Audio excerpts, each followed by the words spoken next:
Benvenuti a un altro appuntamento con Trieste in diretta. Quest'oggi parleremo molto di università perché nella seconda parte sarà con noi Alessio Mortelliti, che è professore associato di ecologia presso il Dipartimento di Scienze della Vita dell'Università di Trieste, con il quale parleremo del monitoraggio della fauna nelle Prealpi Giulie. In questa prima parte invece, che è una prima parte come potete vedere piuttosto affollata, parliamo della Corsa dei Castelli che si terrà in ottobre, ma parleremo anche delle attività dell'università per quanto riguarda il centenario, perché c'è un sacco di roba, diciamo così, di cui parlare, e la Corsa dei Castelli è anche una di queste attività. Siamo in compagnia, partiamo dalle signore, siamo in compagnia di Rita Giancristofaro, che è vicepresidente di Promoran, di Laura Sartori, che è la coordinatrice delle attività per il centenario dell'Università degli Studi di Trieste, e di Michele Gamba, che è ex atleta azzurro e direttore tecnico di gara per quanto riguarda Promoran. Grazie per essere tornato e venute a trovarci. Quindi allora, però comincio da lui, se mi consentite. Che cos'è la Corsa dei Castelli, Michele? Da quest'anno è 100 ITS Corsa dei Castelli. Ah, devo dire anche, non so, siete dappertutto con questa storia. 100 ITS Corsa dei Castelli è una manifestazione che riguarda il mondo della corsa, della Family Run, a livello internazionale, all'8ª edizione. È una manifestazione che promuove il territorio perché parte dal castello di Miramare, attraversa Piazza Unità. Ricordo che la Family, la manifestazione di 8 km si ferma in Piazza Unità e con l'arrivo delle 10 km Castello di San Giusto. È una manifestazione, sì, con Via del Monte che noi lo chiamiamo il Muro, che è una particolarità, una difficoltà della gara, però che a tantissimi, ti assicuro, piace molto. No, non può andare su per via Donota, forse troppo facile. Troppo facile, no? Allora, invece, Sartori, com'è nata questa partnership tra l'università e la Corsa dei Castelli? Allora, è una partnership che si capisce un pochino già dal nome, no? 101 ITS Corsa dei Castelli. Questo hashtag ha un po' guidato tutte le celebrazioni collegate al centenario, un po' nell'idea che veramente, dicendolo anche all'inglese, 100 units, tutte le diverse componenti della comunità accademica abbiano la possibilità di essere espresse al meglio attraverso questo anniversario speciale che abbiamo quest'anno. E poi in generale diciamo che tra i vari ambiti che abbiamo preso in considerazione nel nostro piano di attività, che è, come spiegheremo anche oggi, è veramente ricco, l'ambito sportivo ci sembrava uno degli ambiti da valorizzare al meglio. E sicuramente lo sport dà la possibilità di fornire aggregazione, valori importanti anche per i giovani. E cosa abbiamo deciso di fare? Abbiamo deciso di rivolgersi a dei professionisti del settore, insomma, che potessero organizzare al meglio questo evento. Immagino che per voi sia anche un'attestazione di, non da poco, ecco, insomma, significa anche riconoscere il vostro lavoro. Assolutamente, la nostra attività per quanto riguarda la Corsa dei Castelli ormai va avanti da anni ed è un'attività in continua crescita, quindi questo attestato di stima da parte dell'università ci rende molto orgogliosi, quindi ci aspettiamo anche una partecipazione massiccia da parte sia degli studenti che dell'amministrazione, dei docenti e di tutto il corpo universitario.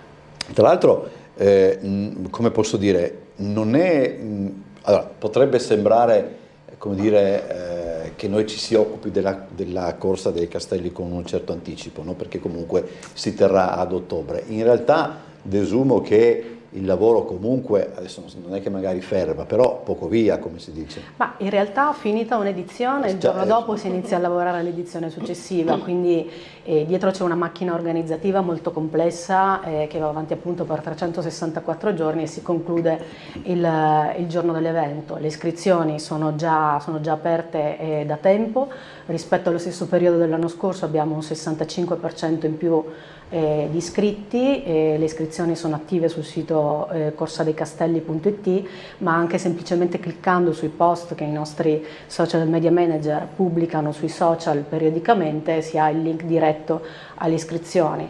E tra l'altro noi attiviamo delle promozioni per cui prima ci si iscrive e è più conveniente ovviamente l'iscrizione, anche perché si rischia di arrivare altrimenti a ridosso della gara e di non trovare la disponibilità del pettorale vista la partecipazione. Senti Michele, come si innova una realtà come quella della Corsa dei Castelli? Perché insomma questo è l'ottavo, quella di ottobre, sì. Insomma, sarà l'8ª edizione e qualcuno potrebbe essere portato a pensare che comunque insomma una gara, se funziona, nel senso se il percorso è riconosciuto interessante, cioè, vabbè, è tutto scontato, è già pronto, eccetera. Desumo invece che ogni edizione debba avere per forza di cose qualche cosa di più e di diverso rispetto alle edizioni precedenti. Innovativo. Noi più che professionisti siamo un SD, per cui diciamo che siamo molto professionali e ci mettiamo molta attenzione, no? Poi ovviamente c'è un consiglio direttivo, ci confrontiamo e prendiamo delle decisioni. La manifestazione deve essere sempre innovativa. Io ho visto delle manifestazioni negli anni poi sparire o avere dei numeri meno importanti. Sì. L'anno scorso, 2 giorni dopo la 7ª edizione, sul portale delle iscrizioni avevamo già 300 iscritti, per cui le iscrizioni partono da subito, non 2 giorni dopo. Il vostro lavoro inizia subito dopo la fine 2 giorni dopo, ma subito dopo già... Esatto, 300 iscritti. Questo cosa vuol dire? Per noi è importantissimo regalare emozioni, dare un senso anche di partecipazione, di condivisione e poi condividere quello che è, diciamo, la nostra mission, che è quella di trasmettere un valore molto importante, che è quello dello sport, ma anche del territorio e la gente, le persone che corrono, che partecipano, vengono lì, rimangono colpite e l'anno dopo tornano. Per noi questo è importantissimo, ecco perché ci vuole sempre un'innovazione, ecco perché in questo momento, a 6 mesi dal 101 ITS Corsa dei Castelli, siamo già qui che parliamo di questa nuova partnership. Che cosa, secondo Promoran, dove bisogna ancora, non dico migliorare, ma comunque dove agirete ancora? Beh, dove agiremo? Noi ogni anno a fine manifestazione ci confrontiamo, ovviamente esaminiamo i feedback positivi, ma soprattutto quando riceviamo delle osservazioni da parte dei partecipanti cerchiamo di lavorare subito per migliorare e per mettere a frutto questi suggerimenti nell'edizione successiva. Per cui i margini di miglioramento ci sono sempre per fornire appunto un'esperienza che sia importante per le persone, piacevole e indimenticabile. Allora, voi l'università compie 100 anni, sembra anche strano per dire la verità, no? Perché poi io che ci sto di fronte me la trovo sempre là, per cui logicamente standoci di fronte ho frequentato l'Ettere, quindi distante, anche perché ero convinto che mia madre guardasse, una volta mi disse: così da come scendi le scale dopo l'esame capirò se ti è andata bene o male. Forse è stato questo che mi ha anche convinto a passare da legge a lettere, ma comunque al di là di questo. Avete scelto la Corsa dei Castelli, che è comunque una realtà nuova, insomma, perché, ripeto, siamo all'edizione numero 8, quindi avete scelto anche sulla base della freschezza, desumo, della manifestazione stessa.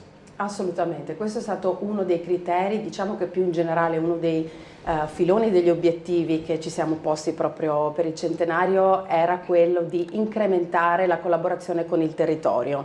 A tutti i livelli, per cui collaborazione ovviamente a livello istituzionale, con il Comune, con la Regione, Fondazione CR Trieste, sono veramente tanti i partner che ci stanno sostenendo in maniera concreta in questo piano di attività. E poi a seconda della tipologia di iniziativa siamo andati ad agire in maniera più mirata, come abbiamo fatto in questo caso. Con l'idea di base che in ambito universitario esiste di base un interesse per lo sport, che va sicuramente coltivato, incrementato, e con l'idea anche di creare delle occasioni di visibilità dell'università in città. tutte le attività che noi abbiamo studiato già a partire dall'anno scorso, perché quando parliamo di centenario parliamo di anno accademico comunque, quindi anno 2023-2024. Questa è una scusa anche per portarlo un po' più lungo. Esatto, esatto. Siamo partiti già ad ottobre dell'anno scorso proprio con il lancio del centenario in Barcolana, quindi abbiamo scelto nuovamente una manifestazione sportiva ma soprattutto di grande impatto con la città.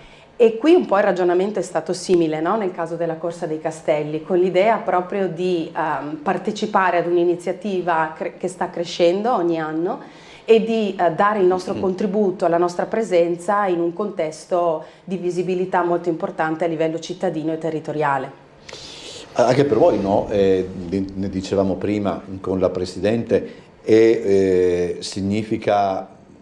Non credo sentire il peso della responsabilità, però insomma no, diciamo che non è soltanto il nome che si aggiunge. Diciamo che a noi piace fare bella figura, no?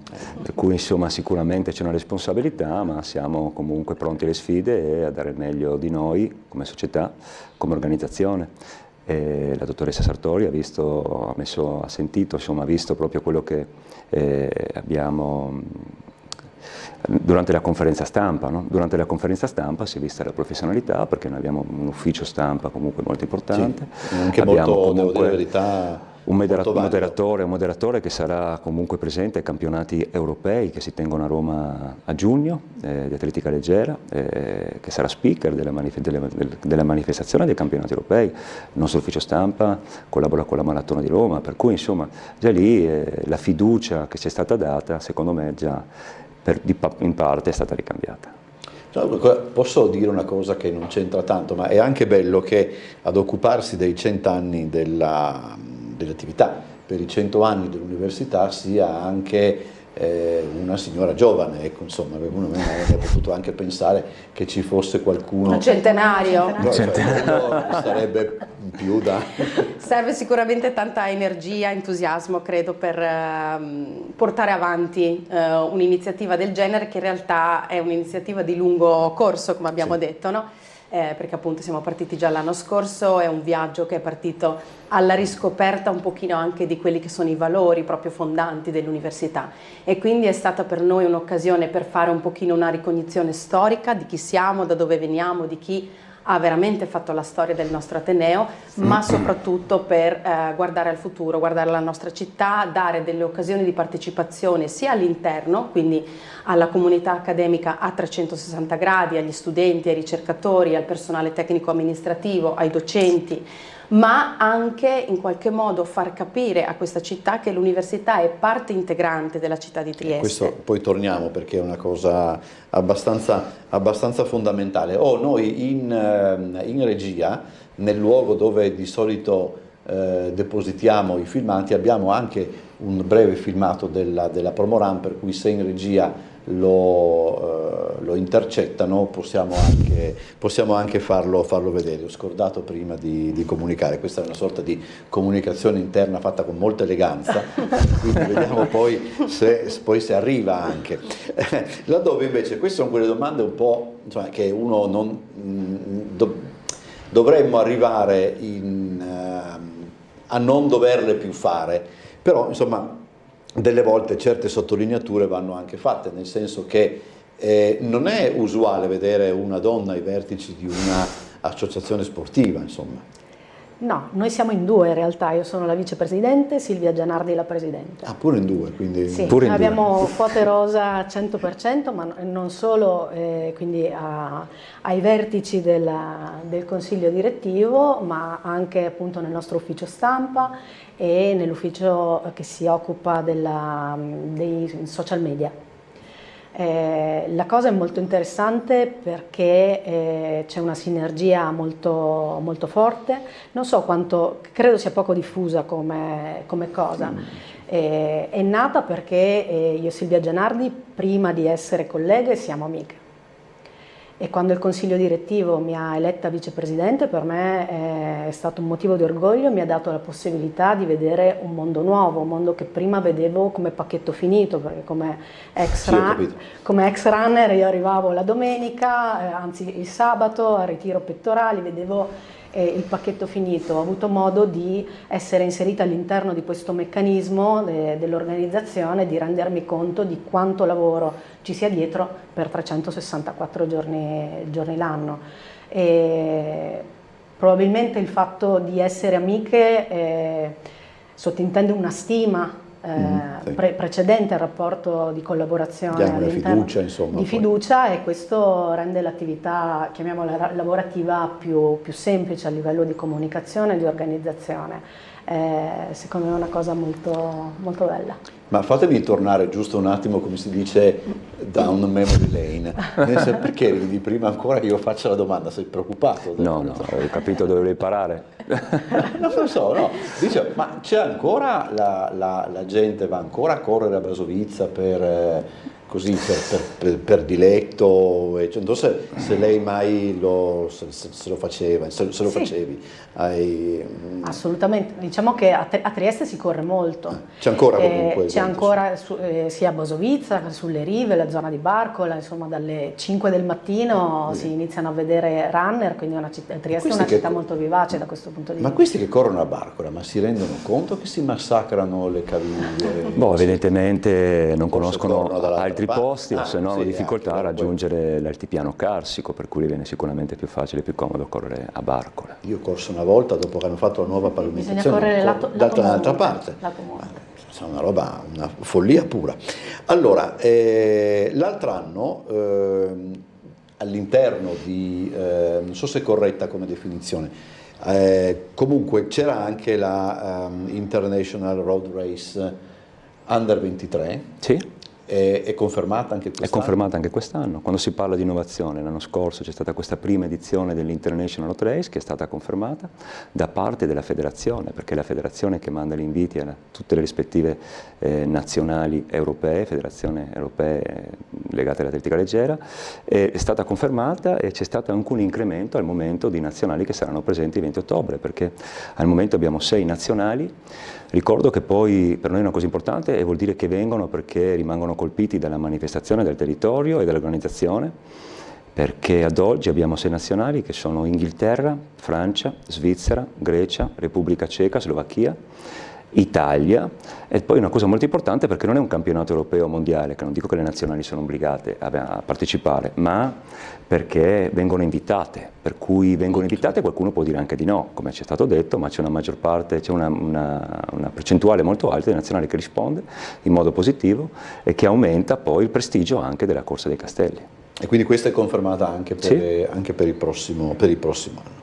Tornando all'università, no? E alle tante iniziative per il centenario, c'è la mostra al Castello di San Giusto, che è veramente una bellissima mostra, oltretutto poi in un luogo che si presta tantissimo ed è bellissimo, è il Bastione Fiorito, eccetera.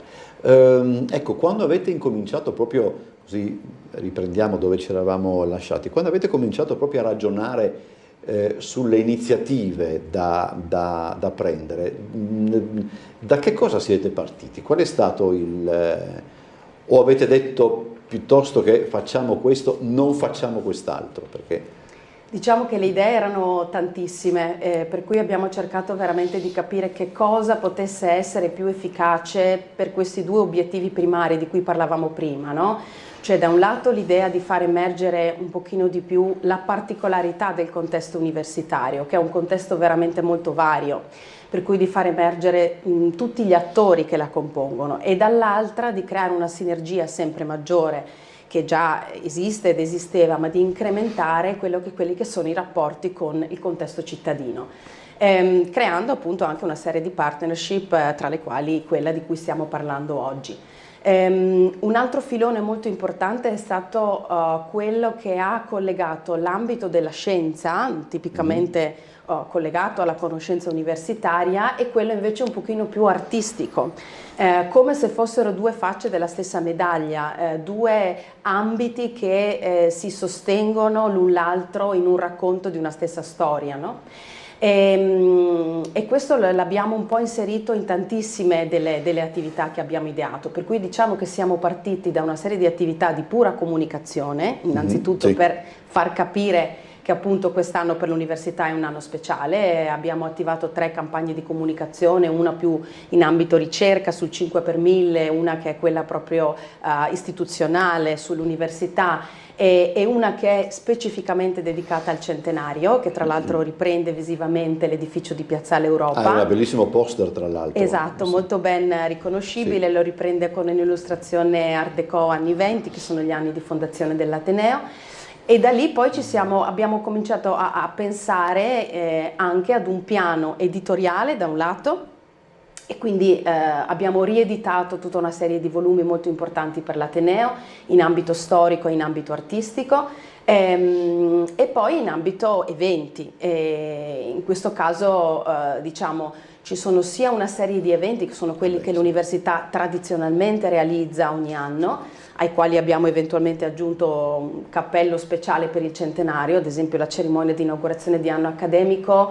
Una cosa un po' curiosa è che abbiamo in quell'occasione, a dicembre del 23, abbiamo per la prima volta eseguito l'inno dell'università, un inno che è nato anche in questo caso grazie ad una collaborazione con una regista teatrale triestina, Marcella Serli, e che poi ha unito l'expertise dell'università nel nostro direttore del coro dell'orchestra dell'Università degli Studi di Trieste, che ne ha curato la parte musicale. Quindi questo inno non esisteva, è nato in questa occasione e ci accompagnerà da qui in avanti in altre situazioni istituzionali. E poi ci sono proprio eventi come quelli che hai citato tu, ad esempio la mostra al Castello di San Giusto, meta alla quale arriveremo anche poi proprio con la corsa dei castelli. Esatto, sì. Possiamo unire le due cose. E in questo caso dalla parte storica, dalla ricognizione storica è derivata l'idea di farci conoscere anche da questo punto di vista alla città e ai turisti che vorranno visitarla, perché la mostra appunto che si chiama 1924-2024 è una mostra che attraverso una serie molto consistente di immagini e documenti racconta la storia dell'università, la storia dell'edificio centrale e contiene anche una parte della collezione della Pinacoteca del Rettorato e alcune opere nuove che sono state donate proprio in questo anno del centenario. Il conferimento della laurea d'onore a Mattarella la prossima settimana quasi. Fa parte anche degli avvenimenti per il centenario? Assolutamente, questo è un evento che ci rende veramente molto orgogliosi. Cos'è, venerdì 12, no? 12 aprile. Okay. Si tratta di una laurea ad onore congiunta, in verità, è una laurea che verrà data al presidente Mattarella e all'ex presidente Borut Pahor, quindi è veramente un unicum da questo punto di vista, così come molti altri eventi che abbiamo ideato per questo centenario. In questo caso è un evento più istituzionale ma di grande valenza simbolica, anche dato insomma, il momento storico che stiamo attraversando, e i preparativi fervono per me, per l'ufficio comunicazione e veramente per tutti gli uffici dell'Ateneo che si stanno impegnando moltissimo per l'organizzazione. Che cos'è Promo Run oltre alla Corsa dei Castelli? Cioè, qual è la vostra attività? Noi organizziamo principalmente 2 eventi, la Corsa dei Castelli in ottobre e la Corri Trieste che si svolgerà adesso il 19 maggio prossimo. È una corsa sempre su una distanza di 10 km, ma di tutt'altra tipologia, perché si svolge su un percorso a circuito cittadino che ha come fulcro Piazza Venezia, un percorso molto veloce, un anello di 1250 metri che è da ripetere 8 volte, dove negli anni passati abbiamo appunto avuto la 10 km più veloce d'Italia come tempo, quindi diciamo che è un'attività, è un evento totalmente diverso, anche perché ha un numero limitato di partecipanti, vista la natura del percorso, ma nonostante questa tipologia di percorso abbiamo anche qui molti partecipanti che vengono da fuori Trieste, quindi sia la Corsa dei Castelli che la Corri Trieste di maggio fanno affluire in città molte persone che vengono non solo da fuori comune ma anche da fuori regione. Ecco, ricordiamo anche, no, Michele, che quando si organizzano manifestazioni come queste non è che l'organizzazione sia nell'individuare il percorso e basta, c'è uno col fischietto, parti, qui arrivi, eccetera. C'è un'organizzazione c'è un'organizzazione che è pazzesca, insomma, perché molto... noi non ci rendiamo no, Rita accennava prima che lei quando correva aveva il pacchetto pronto, no? Arrivava, si metteva il pettorale, pagava l'iscrizione e partiva. Organizzare un evento, una gara su strada di 10 km come la Corri Trieste della Corsa dei Castelli è una cosa molto impegnativa, perché noi ci teniamo a mettere in sicurezza tutti, siamo molto attenti da quel punto di vista, non esistono fischietti, esistono delle persone preparate lungo il percorso. Faccio un esempio: per la Corsa dei Castelli noi mettiamo transenne, non noi, ma insomma comunque chi di dovere, dal bivio fino a Piazza Unità sono 7 km, 8 km di transenne ogni 10 metri. Per la Corsa dei Castelli... Conosco uno che sarebbe in grado anche di dirti quante transenne devi mettere, conosci anche tu, insomma, sì, è uno che ho capito è di che parli, fastidioso, certo. Quanto è pignolo su queste cose. Per la Corsa dei Castelli... Conosci anche lei. Diciamo che mettere giù la gara è molto impegnativo, ma poi anche tutto quello che riguarda la comunicazione, il rapporto con le amministrazioni, il rapporto poi anche con chi si iscrive a queste manifestazioni, che è molto delicato, perché c'è sempre qualcuno che si lamenta del pacco gara. Noi alla Corsa dei Castelli, ma anche alla Corri Trieste, diamo un pacco gara che comunque la SD non è a scopo di lucro, sicuramente, bisogna dirlo, che è veramente regalato, perché l'anno scorso come partner tecnico, avremo anche quest'anno, abbiamo avuto Ioma, una maglietta Ioma, se uno va a comprarla costa molto di più che l'iscrizione alla Corsa dei Castelli, per cui la maglietta tecnica, la medaglia, il trasporto dalla stazione dei treni con degli autobus fino al castello di Miramare, quello è un servizio. I ristori, la sicurezza. L'anno scorso, ma come negli ultimi 2 anni, abbiamo messo 10 moto a disposizione comunque per rendere la manifestazione ancora più sicura, cioè 20 moto scorta che accompagnavano comunque i primi, anche perché l'anno scorso è stata ancora più impegnativa la cosa, perché non c'è solo la Corri Trieste e la Corsa dei Castelli, ma c'è anche l'International Road Race Under 23, che è una terza manifestazione, che parte 10 minuti prima della Corsa dei Castelli. La Corri Trieste, quando è chiesto a Rita che cos'è la Promorà, la Corri Trieste è nata quando io ancora correvo, che giravo il mondo, gareggiavo, e ho detto: ma perché non organizziamo una gara a Trieste? E da lì è nata la Corri Trieste. Quindi insomma, c'è sempre da parte di chi le cose non le conosce, o anche magari da parte di chi determinate cose le conosce, insomma, o comunque sa qualche cosa, c'è sempre da evidenziare l'attività di chi organizza questi appuntamenti. Diciamo, se mi posso permettere, c'è anche una superficialità tante volte, no? Mi è stato chiesto tante volte: ma perché non organizziamo una gara? Ma organizzare una gara è un impegno anche economico. Su strada, perché se in pista non c'è un impegno, non c'è un discorso di sicurezza, è tutta un'altra cosa. In pista l'atletica leggera non è che ti dico che si organizza molto più facilmente, ma rispetto alla strada, quando chiudi 10 km di strada, l'impegno è maggiore. Ma e poi anche c'è credo, mi raccontavano anche altre persone che organizzano gare, eccetera. Poi c'è anche la questione della burocrazia, che insomma sappiamo che nel nostro paese non esiste la burocrazia, no? È un paese dove, per l'amor di Dio, quando mai? Insomma, e mi dicevano che addirittura non è che,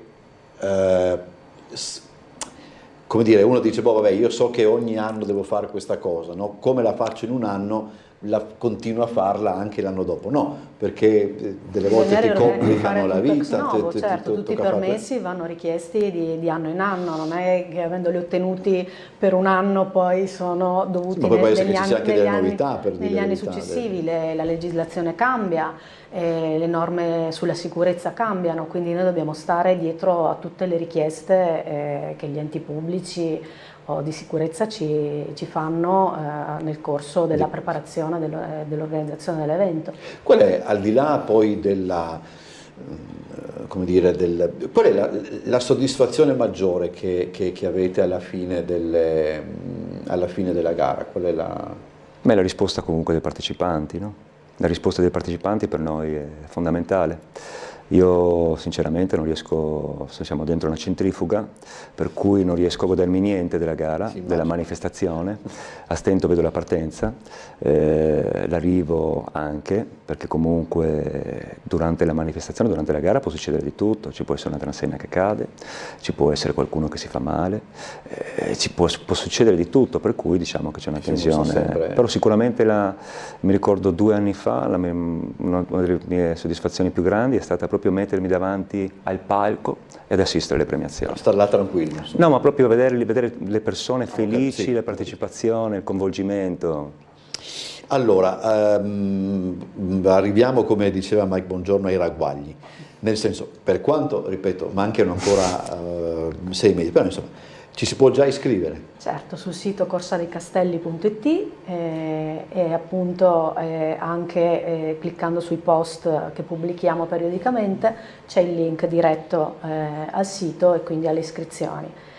Iscriversi è molto facile, poi chi è avvezzo alle gare lo troverà ancora più semplice. Ripeto, prima viene fatta l'iscrizione, è maggiore ovviamente il risparmio economico e anche la possibilità di essere sicuri di garantirsi il pettorale, proprio perché anche grazie alla partnership con l'università quest'anno i numeri aumenteranno sensibilmente. Perché può succedere che a un certo punto forse anche noi dobbiamo metterci un tetto. La partenza davanti al castello di Miramare è molto bella, ma non è uno spazio infinito. E quindi insomma sappiate che potete già iscrivervi. Assolutamente. Non abbiamo detto la data esatta, io ho sempre detto ottobre, ma non... Il 20 il 20 di ottobre. Allora, io ringrazio i nostri ospiti, ringrazio Michele Gamba, Rita Giancristoforo e Laura Sartori, buon lavoro a tutti quanti, non soltanto per la Corsa dei Castelli, ma per tutte quante le vostre attività, e ricordatevi appunto, ma insomma qualcosa mi dice che ne parleremo in questi giorni. Ricordatevi che il prossimo grosso impegno per quanto riguarda il centenario dell'università è la prossima settimana, venerdì 12 aprile, con il conferimento delle lauree a Mattarella e a Paccola. Grazie ancora ai nostri ospiti. Dopo la pubblicità cambiamo argomento, ma insomma rimaniamo sempre in compagnia dell'Università di Trieste.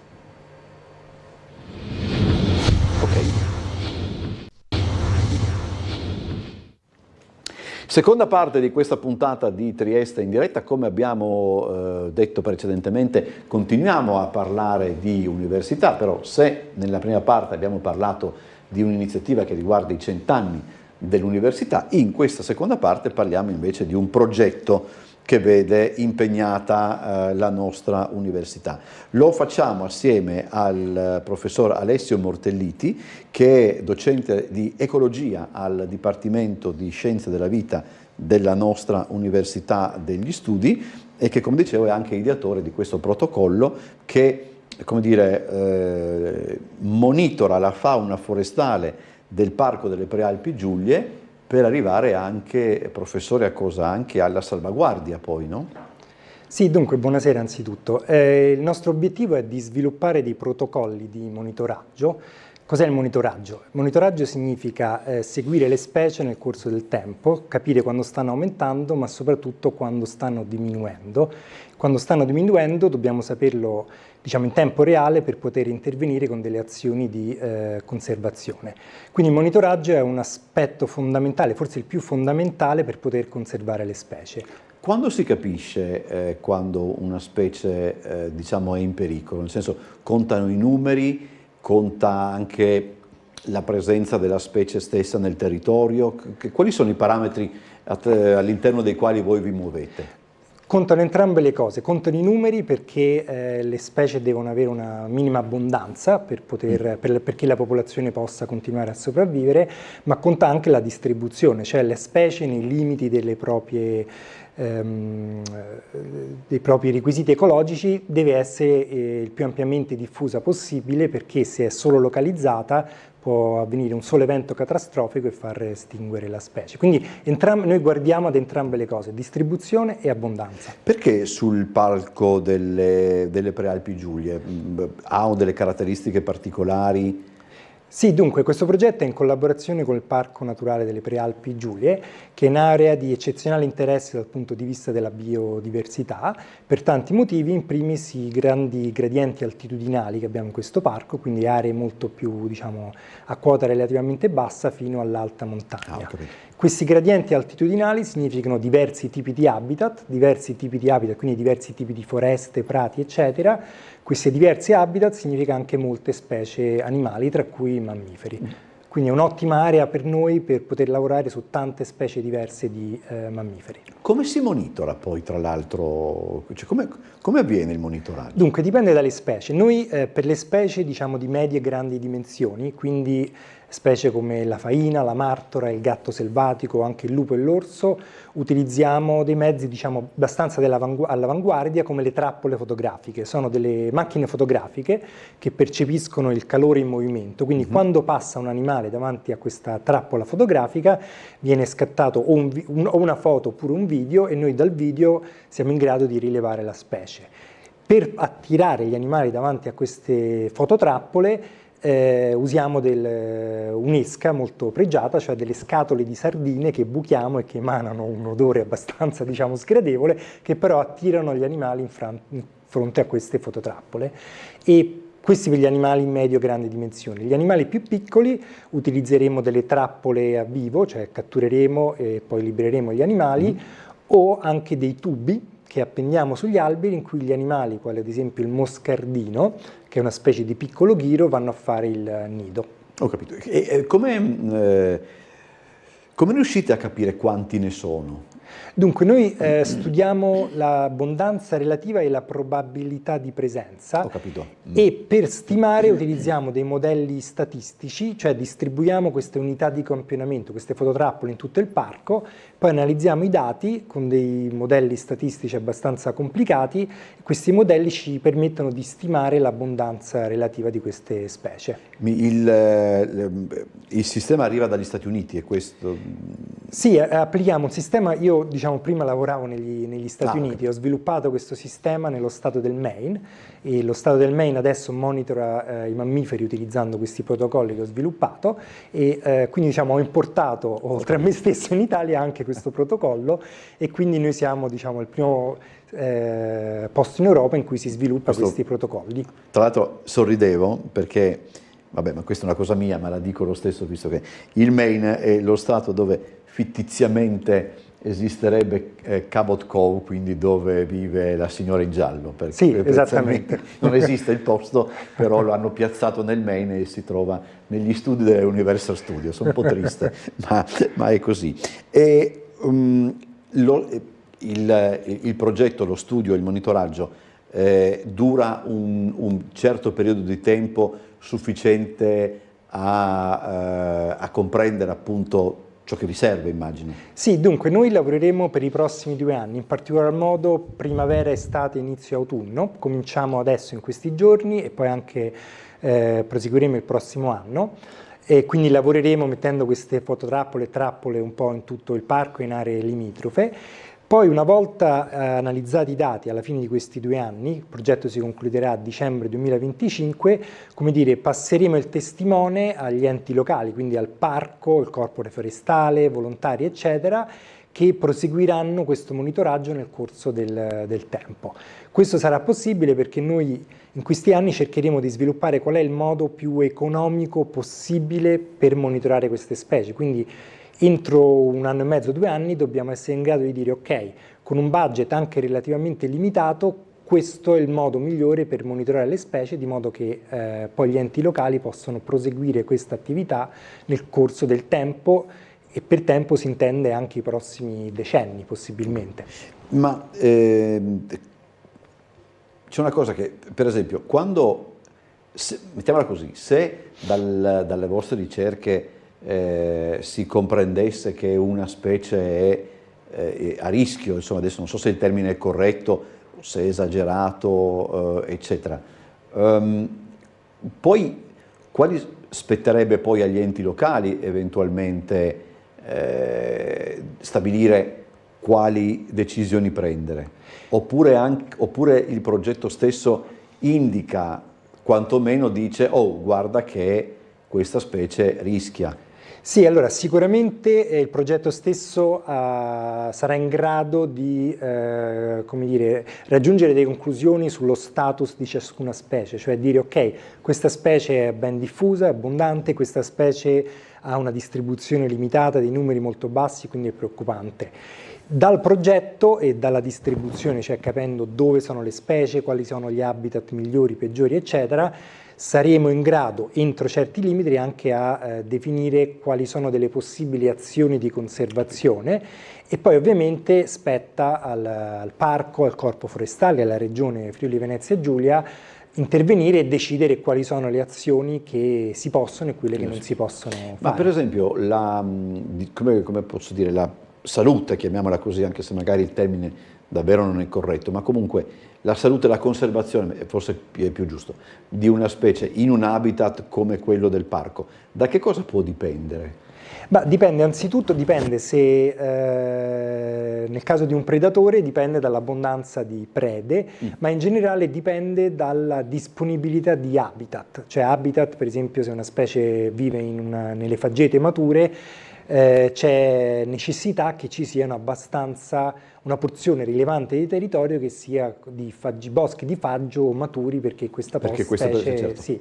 Quindi diciamo la sopravvivenza della specie dipende in primis dalla disponibilità di habitat e dalla mancanza di fattori diciamo negativi che possano comprometterne la sopravvivenza, quale esempio non so, un uso indiscriminato di pesticidi potrebbe poi su andare nella catena alimentare e provocare insomma, problemi di una specie.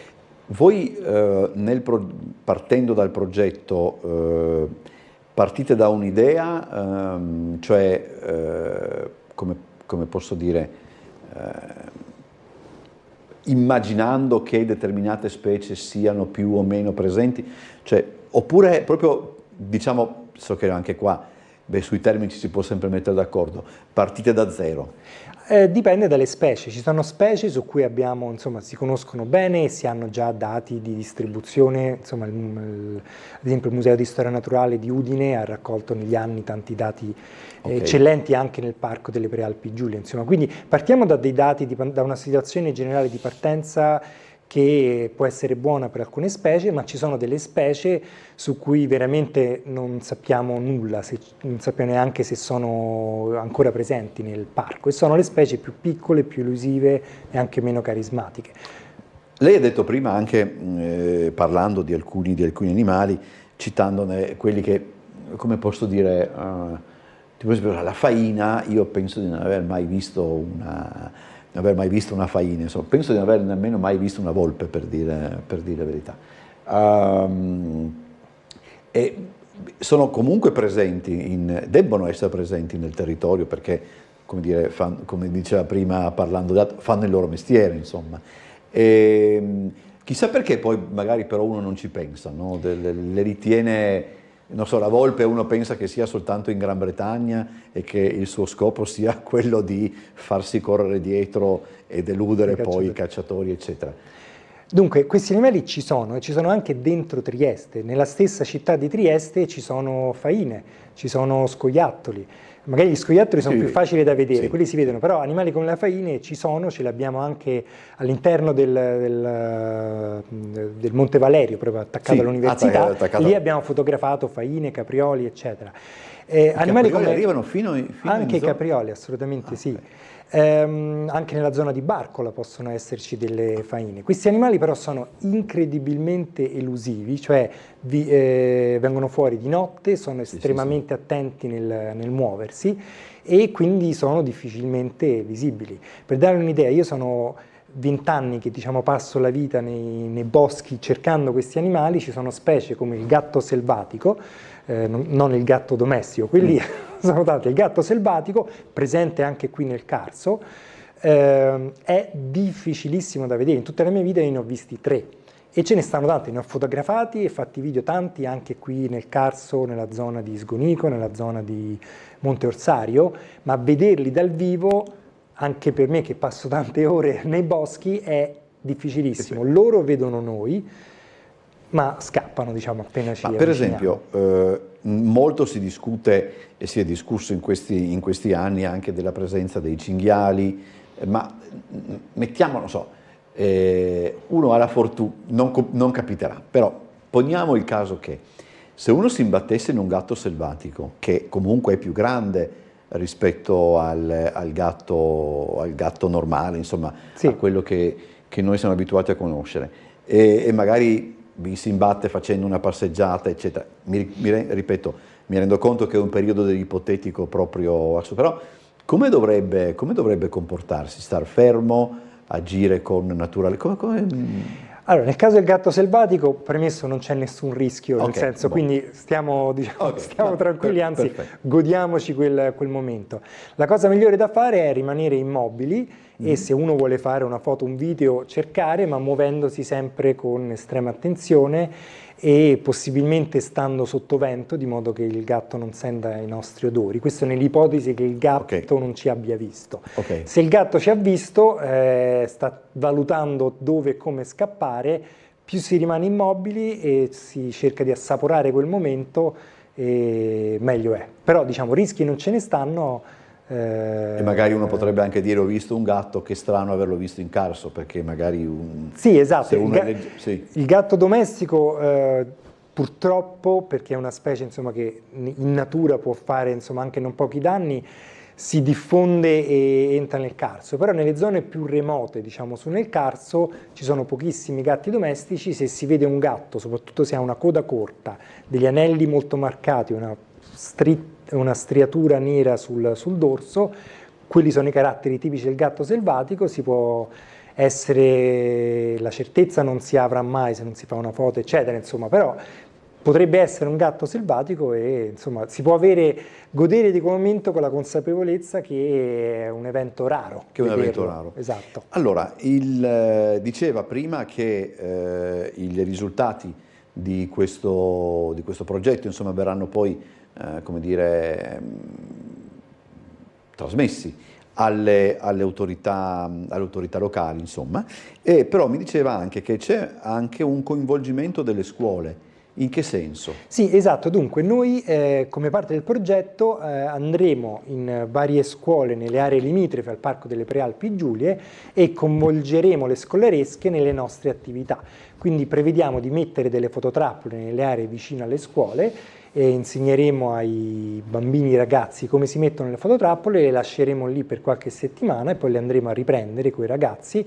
I ragazzi potranno vedere quali sono gli animali che vivono attorno a loro ma che probabilmente non hanno mai visto, quali appunto la martora, la faina o anche piccoli animali come i ghiri o toporagni, eccetera. Quindi animali di cui magari hanno solo sentito parlare sì. O magari neanche sentito parlare e che vivono intorno a noi.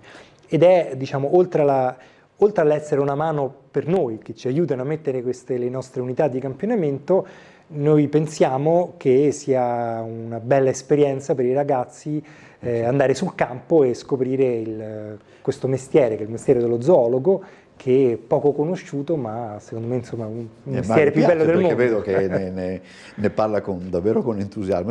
Le fototrappole sono grandi?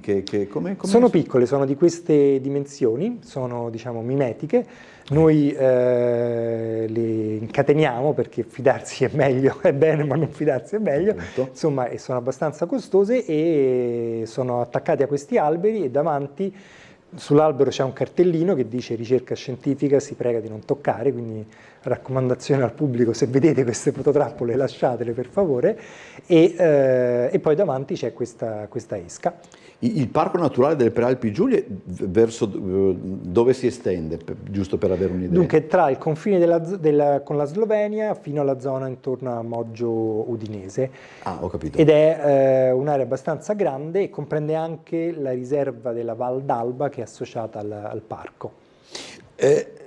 Come si insegna ecologia? Adesso questa non se l'aspettava come domanda, immagino, però a parte che, insomma, ecologia non credo che non sia non buttate le carte per terra, insomma. No, quella sarebbe educazione civica, posto che ogni tanto salta fuori l'idea di ribenterla, ma insomma la vedo piuttosto dura. Ma comunque che materia è ecologia? Ecco, diciamo, dunque, così allora, è meglio come domanda. Mettiamola così: io il primo giorno di lezione nei corsi che insegno, che sono ecologia ma anche conservazione e gestione della fauna, dico agli studenti che loro non lo sanno, ma il loro forse è uno dei lavori più importanti nel nostro mondo. Nessuno ci riconosce questo, ma stiamo vivendo in questo momento la 6ª estinzione di massa delle specie animali e vegetali, una delle più grandi estinzioni mai avvenute nel pianeta Terra, e il mestiere dell'ecologo è quello di capire come possiamo minimizzare questo processo di estinzione di tantissime specie. Quindi è un lavoro, diciamo, come si insegna partendo da questo presupposto, cioè studiare le specie, dove vivono, come si studia l'abbondanza, cosa ha bisogno una specie per sopravvivere, è secondo me un mestiere estremamente importante per il futuro del nostro pianeta. E si insegna anche portando i ragazzi sul campo. Sul posto, sì. Ad esempio in questo progetto coinvolgeremo studenti che faranno la tesi di laurea e quindi spenderanno 8 mesi sul campo a studiare questi animali e poi saranno pronti per poter dedicare la propria vita alla protezione di questi animali. So che la domanda potrebbe non avere un grande senso, stante quello che lei ha detto, perché il concetto di coscienza ecologica forse è molto ampio e molto vago, no? Nel senso, però lei vede una maggiore coscienza ecologica rispetto ad anni fa nelle nuove generazioni, e che sarebbe bello poi però immagino anche vederla nelle generazioni più adulte, insomma. Sì, no, sicuramente c'è una maggior coscienza ecologica. Se penso a quando io ero bambino, pochi anni fa, diciamo, la consapevolezza del mondo circostante, dell'importanza degli animali, adesso è sicuramente maggiore. Nelle generazioni, diciamo, passate c'è minor consapevolezza. Lo vedo io stesso, se io dico a dei giovani, io sono uno zoologo, passo la vita a studiare gli animali, nessuno mi guarda strano. Se lo dico a una pensione di un'altra generazione, mi dicono ma no, questo non è un lavoro, non è possibile che questo sia il tuo mestiere. Insomma, quindi già questo è un segnale. Sicuramente io vengo da 10 anni passati negli Stati Uniti vivendo là, in uno stato molto... Beh, il Maine deve essere uno stato molto bello. Molto bello, molto naturale, dove c'è la fauna selvatica, è una risorsa. Sicuramente lì c'era una maggior consapevolezza dell'importanza della natura. Però qui in Italia sto vedendo, lo vedo anche nei studenti, lo vedo anche nella scuola dei miei figli, c'è di che ben sperare, nel senso che la coscienza ecologica sta aumentando decisamente. Questo, ci abbiamo verso la conclusione, abbiamo 2 minuti. Questo progetto è bello anche, a parte che lei lo spiega, devo dire la verità, con grande trasporto, però qui è proprio l'università sul campo, no? Cioè... Sì, l'università, nella fattispecie il sottoscritto e gli studenti, insieme anche al personale del Parco delle Prealpi Giulie, saremo sul territorio, letteralmente, andando su per le montagne e mettendo le fototrappole e diciamo integrando il corso. Io sono un docente del corso di ecologia e sostenibilità dei cambiamenti globali, quindi gli studenti del nostro corso di laurea saranno direttamente coinvolti in questo progetto e ci aiuteranno in questa attività. Farete anche una sorta di report a metà oppure non è previsto fino alla fine del... Sì, faremo dei report a metà. Il problema dei report a metà nel mio mestiere è che c'hai tanti bei video, tante belle foto, ma non hai i risultati. Poi alla fine ci saranno, però sicuramente su, diciamo, i social media diffonderemo video delle nostre specie, eccetera. Tra un 6-7 mesi, magari, se vuol tornare, molto così volentieri. Vediamo un po' di cose. Avremo tanti bei video di gatti selvatici e martore. Così li vedo finalmente. Grazie al professore Alessio Mortelliti per essere stato con noi, buon lavoro. Grazie a voi. Noi ci vediamo domani, come sempre, alle ore 18 con un'altra puntata di Trieste in diretta. Buona serata a tutti e arrivederci. Venite.